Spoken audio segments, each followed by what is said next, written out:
જૂનાગઢમાં ગિરનારના પવિત્ર અને ઇકો સેન્સિટિવ ઝોનમાં ઝેર ઓગતી ફેક્ટરીઓની સામે હવે જનાક્રોશ ફાટી નીકળ્યો.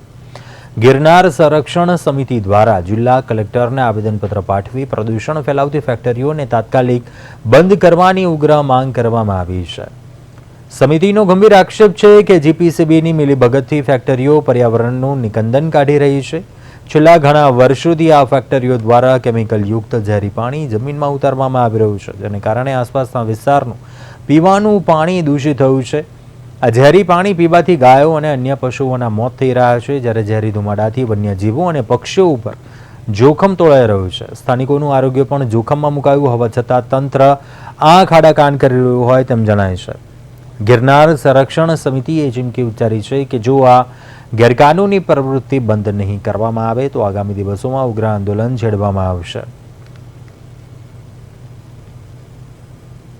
આજરોજ ગિરનાર સંરક્ષણ સમિતિ કે જેનું એકમાત્ર કાર્ય છે ગિરનારને બચાવવાનું, ગિરનારના પર્યાવરણને બચાવવાનું, સનાતન ધર્મને બચાવવાનું, ત્યારે અમારા અધ્યક્ષ ભગવતીદાસ બાપુની અધ્યક્ષતામાં આજે અમે ગિરનાર ક્ષેત્રનું જે પાણી બગડી ગયું છે, કેમિકલયુક્ત પાણીઓના કારણે જે પીવાનું પાણી, વાપરવાનું પાણી બગડી ગયું છે, તે બાબતમાં આદરણીય કલેક્ટરશ્રીને આવેદનપત્ર આપ્યું છે અને વહેલી તકે આ ફેક્ટરી બંધ કરવા માટેનું વાત કરી છે. કારણ કે આ ફેક્ટરીના પાણીના કારણે એ લોકો જે ભૂગર્ભ જળમાં આ કેમિકલ દૂષિત પાણી ઉતારે છે, એના કારણે ગાયોનું મૃત્યુનું પ્રમાણ વધ્યું છે,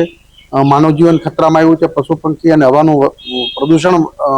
જ્યારે અતિ વધી ગયું હોય ત્યારે ઇકો સેન્સિટિવ ઝોનમાં આવું એક વિષયુક્ત કેમિકલ ફેક્ટરી ચાલતી હોય એટલે અમે પોલ્યુશન કંટ્રોલ બોર્ડની રહેમનજર નીચે ચાલતી હોય ત્યારે પોલ્યુશન કંટ્રોલ બોર્ડના અધિકારીઓ